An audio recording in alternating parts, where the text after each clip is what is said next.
বরযাত্রীগণ তোমরা সবাই প্রস্তুত হয়ে নাও। বাদ্যকরগণ তোমরাও প্রস্তুত হও।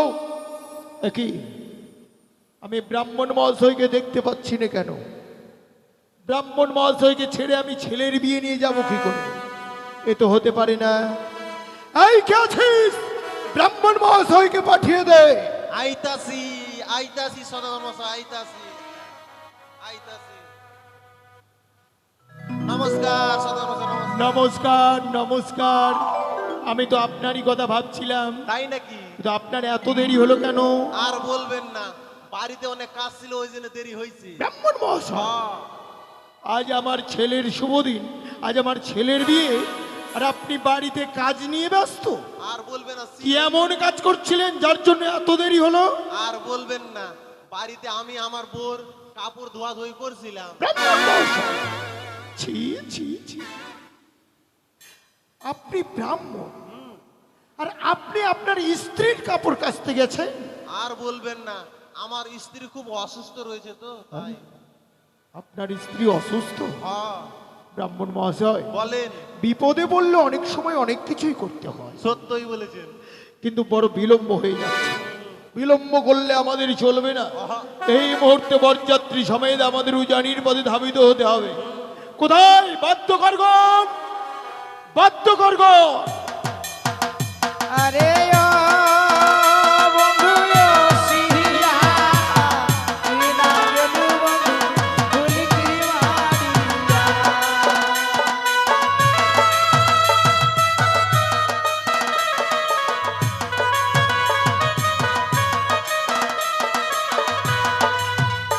আর বাড়ির পেছনে মহারা দুর্গা নারায়ণী বন্ধু জাতি তু ঝাড়িয়া দে রে বন্ধু ঝাড়িয়া বান্ধ ছু।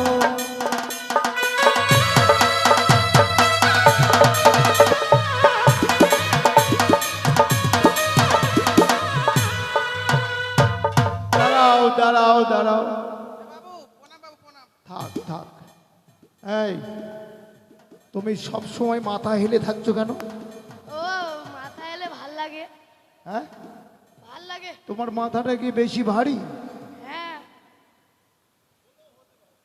শোনো, মাথা চেড়ে বাঁশি বাজাও। ঠিক আছে ঠিক আছে ঠিক আছে বাবু, ঠিক আছে। মনে হচ্ছে মাথা মাটির ভেতরে ঢুকে যাবে। দেরি করলে আমাদের চলবে না।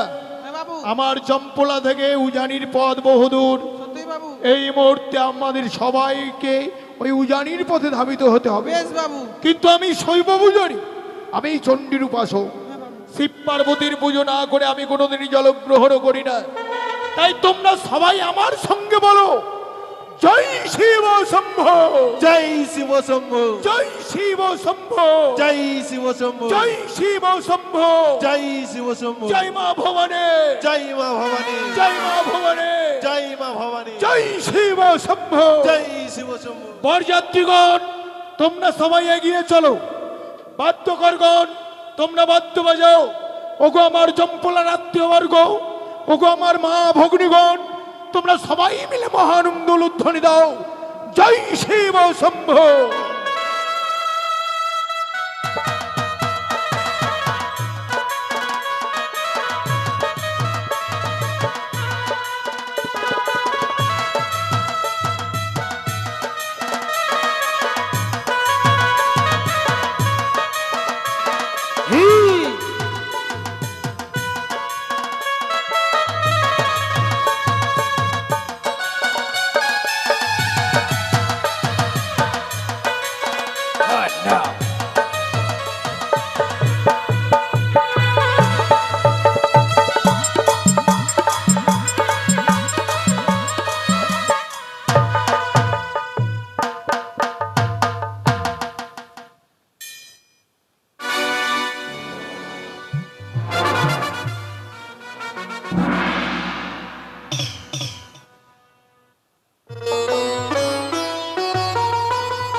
আমার নাম হরাই সাধু।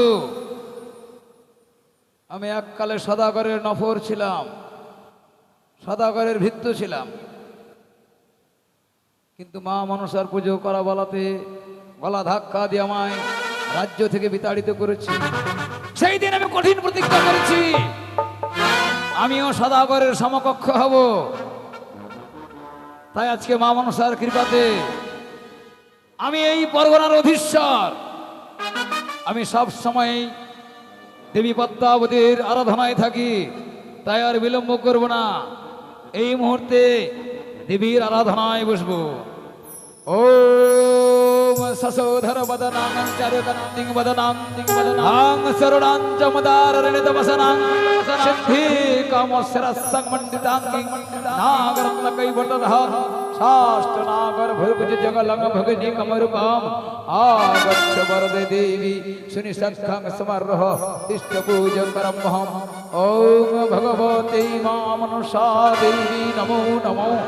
आस्तिकस्य मुनिर्माण भगिनी वासकी तथा जरोत्तर मुनिर्पुत्रनागो मनसा देवी नमो नमो नमो।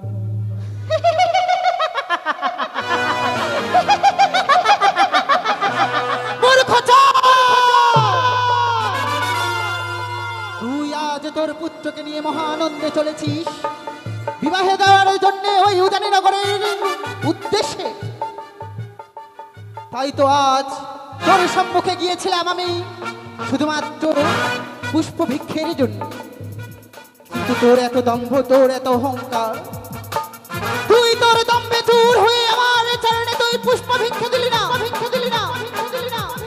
তুই কি ভেবেছিস তা? তুই আমায় অপমান করে লাঞ্ছনা গঞ্জনা দিয়ে তুই মহানন্দে তোর পুত্রকে নিয়ে যাবি বিবাহ দিতে ওই উজানের মাঠে? কিছুতেই নয়, কিছুতেই নয়, কিছুতেই নয়। আমি তোকে মহানন্দে যেতে দেব না ওই উজানের পথে।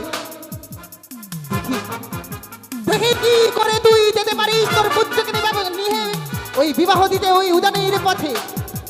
তাই তো এই মুহূর্তে আমার পরম ভক্ত হরাই সাধুকে আমি স্বপ্ন দেব।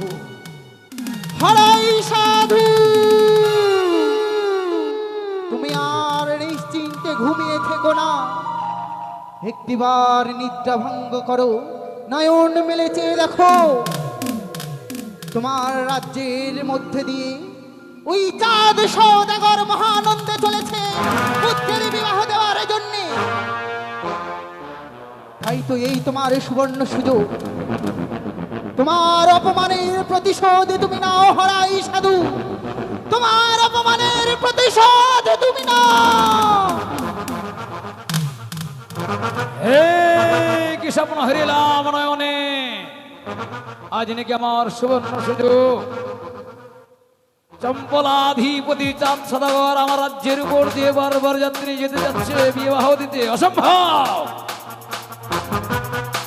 বিনা নিমন্ত্রণে আমার রাজ্য দিয়ে কিছুতেই বরযাত্রী নিয়ে যেতে পারবে না। এ আমাকে অপমান করা হবে, এ হবে আবার দ্বিতীয় অপমান। কিছুতেই আমি সহ্য করবো না। এই মুহূর্তে তার আমি পথ অবরোধ করে দেব। বাজাও বাদ্য, জয় শিব শম্ভু।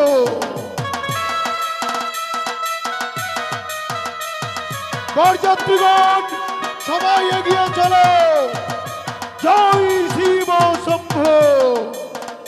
ব্রাহ্মণ মহাশয় এগিয়ে চলুন, জয় মা ভবানে, জয় মা ভবানী। জয় মা ভবানে,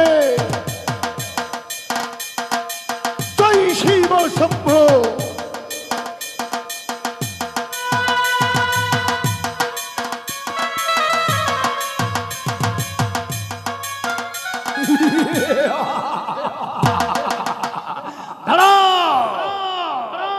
দাঁড়াও বারবার যাত্রী। এই, কে আপনি? আমি এই পরগনার মালিক হরাই সাধু। আপনি হরাই? হ্যাঁ। কিন্তু আমাদের পথে বাধা দিলেন কেন হরাই? এত বড় সাহস কে দিয়েছে আমার অনুমতি ছাড়া আমার রাজ্য দিয়ে বারবার যাত্রী নিয়ে যাওয়া? এত বড় স্পর্ধা কে দিয়েছে তোমাকে? হ্যাঁ? কারো রাজ্য পেরিয়ে গেলে বুঝি কারো অনুমতি দিতে হয়? অবশ্যই। ব্রাহ্মণ মহাশয় বলেন। এই হরাই সাধুর রাজ্য পেরিয়ে গেলেই আমাদের নাকি হরাই সাধুর অনুমতি নিয়ে পেরিয়ে যেতে হবে। সদর মশাই এ কি বলছে হরাই সাধু? শোনুন হরাই, আজ আমার পুত্রের শুভ দিন। আমি পুত্র বিবাহ দিতে নিয়ে চলেছি জানি না। আপনি আমার পথ ছেড়ে দিন, আমাদের যেতে দিন। অসম্ভব, এ কখনোই হতে পারে না। আমি যদি তোমায় পথ ছেড়ে দিই তাহলে অপমানিত হব, আমাকে ছোট করা হবে। কিছুতেই নয়, একটি বরযাত্রী আমার এই রাজ্য দিয়ে যেতে পারবে না। আপনার রাজ্য পেরিয়ে আমরা চলে গেলে আপনাকে অপমানিত করা হবে। হ্যাঁ, কিন্তু আপনাকে অপমান করেছে কে? আমরা? অবশ্যই আমরা তো আপনার কোনো ক্ষতি করিনি। অবশ্যই, আমি এই পরগনার রাজা, আমাকে নিমন্ত্রণ না জানিয়ে অপমান করেছো তুমি। হরাই, আমরা আপনাকে নিমন্ত্রণ করে নিয়ে কত সত্য। যাই হোক, আমাদের না হয় তাতে ভুল হয়েছে, তাই বলে আপনি একটি বিয়ে বন্ধ করে দিতে পারেন? অবশ্যই পারি, তুমি অন্য রাজ্য দিয়ে ঘুরে যাও। হরাই, আজ আমার পুত্রের বিবাহ। আমি পুত্র বিবাহ দিতে না নিয়ে যেতে পারলে আজ আমার পুত্রবধূ লগ্নভ্রষ্ট হবে। আমি চাই না যে আমার হবপুত্রবধূ এমনি ভাবে লগ্নভ্রষ্ট হয়ে যায়। নত জানো হয়ে কথা বলছে, যে আমাকে ঘাড় ধাক্কা দিয়ে বের করেছিল সে আজকে আমার কাছে নত জানো হয়ে কথা বলছে। এই তো আমার বড় পাওয়া। শোনো হরাই, তুমি যত এই কাকতি মিনতি করো, একটা বার যাতে আমার রাজ্য দিয়ে যাবে না। আমরা আপনার রাজ্য পেরিয়ে যেতে পারবো না। আমি যদি মনে করি তোমার বর যাত্রীর সময় মুহূর্তের মধ্যে ধূলিসাৎ করে দিতে পারি। মূর্খের মতো কথা বলো না। তুমি হয়তো জানো না যে কার সামনে দাঁড়িয়ে কোন কথা বলছো। শোনো সদাগর, আমি বণিক শ্রেষ্ঠ চাঁদ, আমার সামনে দাঁড়িয়ে এত বড় কথা।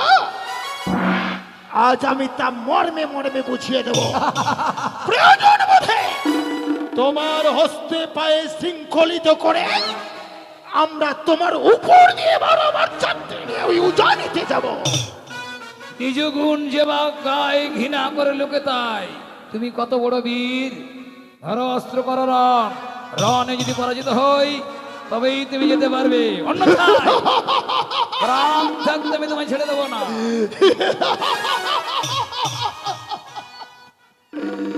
সামান্য এক জটাধারী সাধু সে নাকি এই চাঁদের সঙ্গে রণ করবে। শোনো হরাই, প্রাণের যদি মায়া থাকে তাহলে আমাদের পথ ছেড়ে দাও। আমরা এই মুহূর্তে তোমার রাজ্য ছেড়ে চলে যাই। আর প্রাণের যদি মায়া না থাকে তাহলে ধরো অস্ত্র করো রণ। রণক্ষেত্রেই হবে বীরের পরিচয়। উত্তম, যে বীর সে কখনো মুখে কথা বলে না, অস্ত্রে কথা বলে। বাজাও বাজাও রণবাদ্য, এই মুহূর্তে যুদ্ধের স্বাদ আমি মিটিয়ে দেবো।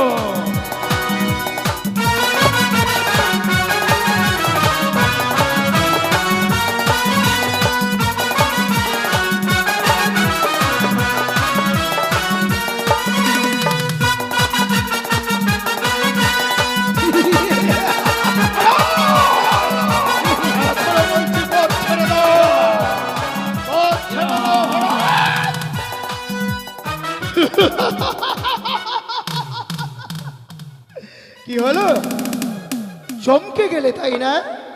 শোনো হরাই, আমি ইচ্ছে করলে এই মুহূর্তে এই তীক্ষ্ণ তরবারি তোমার বক্ষ মাঝে বসিয়ে দিতে পারি। শুধু না, অবশ্যই পারো। আমি তা এই করবো মুহূর্তে। না। আজ আমার পুত্রের শুভ দিন। আমি চাই না আমার পুত্রের শুভ দিনে কারোর কোনো রক্ত ঝরুক। তাই আমি তোমাকে ক্ষমা করে দিই। অসম্ভব, যাও, এই মুহূর্তে পথ ছেড়ে দাও। অসম্ভব।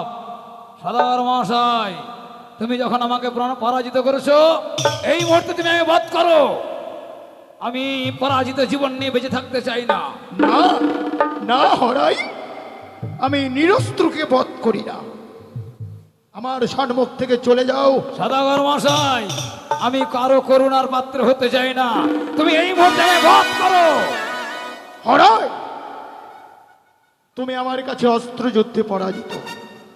আমি পারতাম তোমার বক্ষ মাঝে এই তীক্ষ্ণ তরবারি বসিয়ে দিতে, কিন্তু না, আমি তা করব না। কারণ আজ আমার পুত্রের শুভ দিন। আমি বলছি তুমি এই স্থান ত্যাগ করো, আমাদের যেতে দাও। কিন্তু সদাগর, বীরের যুদ্ধক্ষেত্রে মৃত্যু হয়, আর নাহলে যুদ্ধ হয়, পরাজিত হয়ে কাপুরুষের মতো আমি পালিয়ে যেতে রাজি নই। তুমি আমায় বধ করো। তাহলে তুমি থাকো, তোমার রাজ্য নিয়ে তুমি থাকো। আমি এই পুত্র বিবাহ দিতে নিয়ে চললাম ওই উজানি নগরে। বরযাত্রীগণ, বাদ্যকরগণ, এগিয়ে চলো। জয় শিব শম্ভ, জয় শিব শম্ভ। ওহ, যন্ত্রণা, অপমান, অপমান। ঈশ্বর, তুমি আমাকে তার আগে মৃত্যু দিলে না কেন? এত বড় অপমান নিয়ে আমি আর বেঁচে থাকতে চাই না। এই মুহূর্তে আমার প্রাণকে আমি বিসর্জন করে দেব। আমি আর পরাজিত জীবন নিয়ে বাঁচতে চাই না। এই স্বর্ণিকা গঙ্গা, এই গঙ্গা পক্ষে আমার জীবনকে আমি উৎসর্গ করে দেব।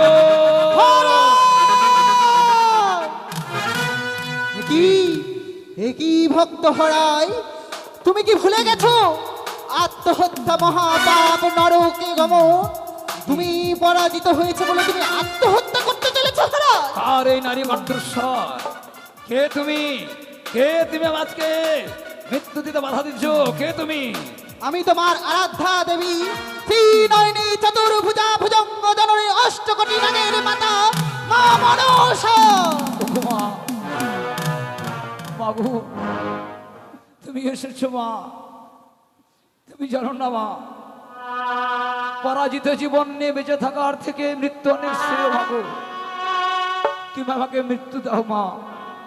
এই সাগর বক্ষে আমার প্রাণকে তুমি আমায় বিসর্জন করতে দাও মাগো। হরাই, আমি এইভাবে বেঁচে থাকতে চাই না মা। না হরাই না, কে বলেছে তুমি পরাজিত? তুমি কোনোদিনও পরাজিত হতে পারো না হরাই। আমি তোমার সাথে রয়েছি। যে আমার আরাধনা করে, যে আমার চরণে পুষ্পাঞ্জলি অর্পণ করে, সে কোনোদিনও পরাজিত হতে পারে না হরাই। তাই তো এই মুহূর্তে আমি তোমায় শক্তি প্রদান করলাম। তুমি পুনরায় ফিরে যাও, পুনরায় ওই তাদের সাথে রণক্ষেত্রে রণ করো। এবার তুমি নিশ্চয়ই ওই রণে তুমি জয় লাভ করবে। ওগো, ওগো নাগ জননী পদ্মাবতী মা আমার, তুমি আমায় শক্তি প্রদান করো মা। আমি যেন পুনর্বার যুদ্ধে জয় লাভ করতে পারি, এই আশীর্বাদ তুমি আমায় করো মা। বেশ, আর যদি যুদ্ধে আমি পরাজিত হই, তোমার এই ভক্তকে তুমি আর পাবে না মা। এই ভক্ত তুমি আর পাবে না। না না হরাই না, এ হতে পারে না। আমার আশীর্বাদ তোমার মস্তকে রইল। এই মুহূর্তে আমার শক্তি আমি তোমায় প্রদান করলাম। বেশ, স্বয়ং পদ্মাবতী মা আমায় শক্তি প্রদান করেছে। ওরে দুরাচার চাপ দেখে নেব কি করে বরযাত্রী নিয়ে ছুটে যা সুজা নিতে। জয় শিব শম্ভ, বাজাও বাদ্য, বাজাও বাদ্য, জয় শিব শম্ভ। আর কিছু দূর এগিয়ে গেলেই আমরা হরাই সাধু রাজ্য পেরিয়ে যাব। বাদ্যকরগণ, সবাই বাদ্য বাজাও, সবাই এগিয়ে চলো। জয় শিব শম্ভ।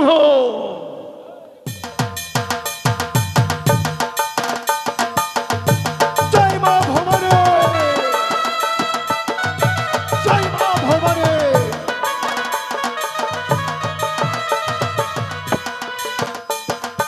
হ্যালো বরযাত্রীগণ, কি হরাই, তুমি আবার এসেছো? তোমাকে আমি প্রাণ ভিক্ষে দিয়েছিলাম, কিন্তু তুমি আবার কেন আমার সম্মুখে? কিন্তু আমি কাপুরুষ নই।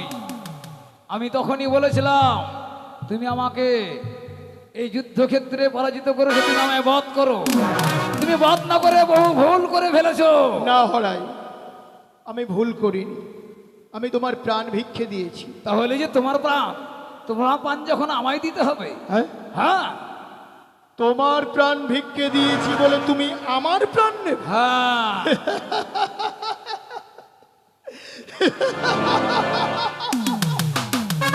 হরাই, আমি চেয়েছিলাম যে আমার পুত্রের শুভ দিনে কারো রক্ত ঝরুক এ আমি চাই না।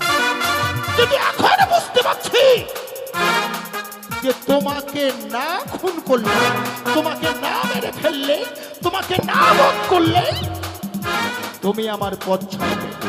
কিন্তু সদাগর, সেই সুযোগ তো তুমি আর পাবে না। পিপিলিকার পক্ষ গজায় মরিবার তরে, যেই দশা হয়েছে আজ তোমার, তোমার পক্ষ গজিয়েছে হরাই। যুদ্ধে পরাজিত হয়েও তোমার লজ্জা নেই? তুমি আবার আমার সম্মুখে এসেছো যুদ্ধ করবার জন্য। তোমার সম্মুখে শুধু এই জন্য এসেছি, তোমার হবে এখন প্রাণদণ্ড। তাই নাকি? আমার প্রাণদণ্ড দেবে তুমি? সামান্য জটাধারী সাধু, এত বড় ক্ষমতা তোমার? তাহলে এসো, রণক্ষেত্রেই বুঝিয়ে দিই বীরের পরিচয়। অবশ্যই, একবার যখন পরাজিত হয়েছি, হয় মরবো না হলে মারবো।